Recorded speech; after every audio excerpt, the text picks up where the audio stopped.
A young girl in a Wisconsin school district reportedly began to experience rapid onset gender dysphoria.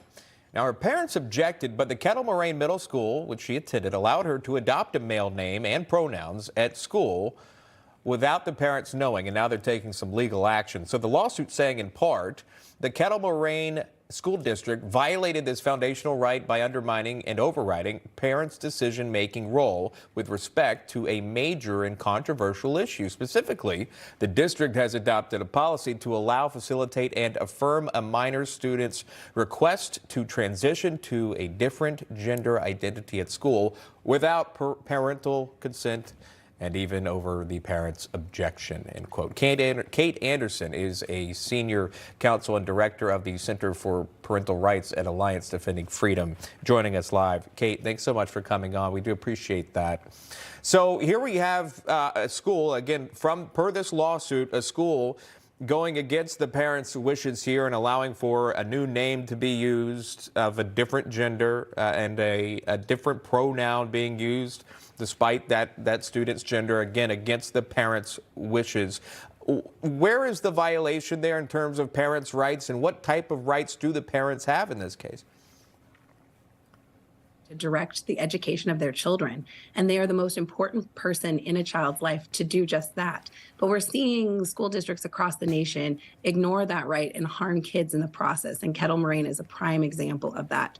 The policy that you spoke about affected a real girl, a 12-year-old girl who was dealing with a lot of anxiety and depression.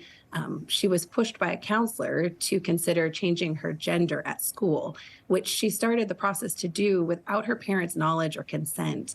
When they found out, they wanted her to have time to work with a good counselor, to work on what was happening with her anxiety and depression and see how she felt. But the school district, in light of their request that they stop using a new name and a new pronoun for her, the school district said they would continue this regardless of the parents' desires or instructions.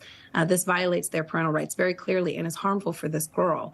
The parents did what every parent would do. They pulled their daughter from school, put her in a different school that respected their direction. And just a few weeks later, this girl told her mom that all the affirmation she received that told her she might be in the wrong body, all of that affirmation really messed her up. Wow. Wow. Okay, so the girl's out of the school. She's 12 years old at the time. Yeah. She's out of that school.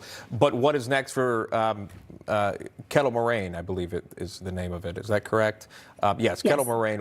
What is next? If the child was pulled out, is there anything that's going to go forward in terms of a legal opportunity?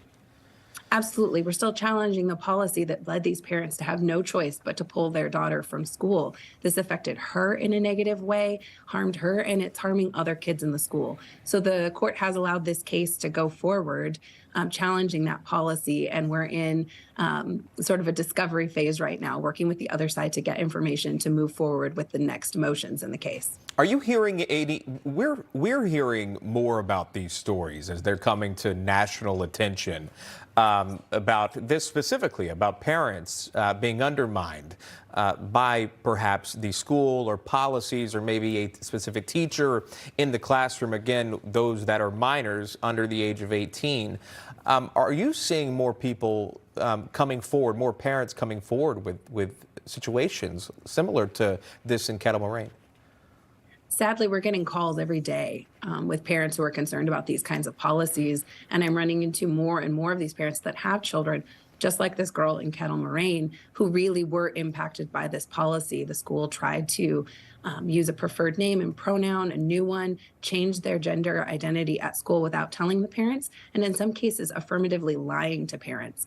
We've seen a couple of situations recently where the school made these changes, pushed a child towards a social transition without the parents' involvement, and then lied to the parents for months or even years about what was going on. That is Senior Counsel and Director of the Center for Parental Rights at Alliance Defending Freedom.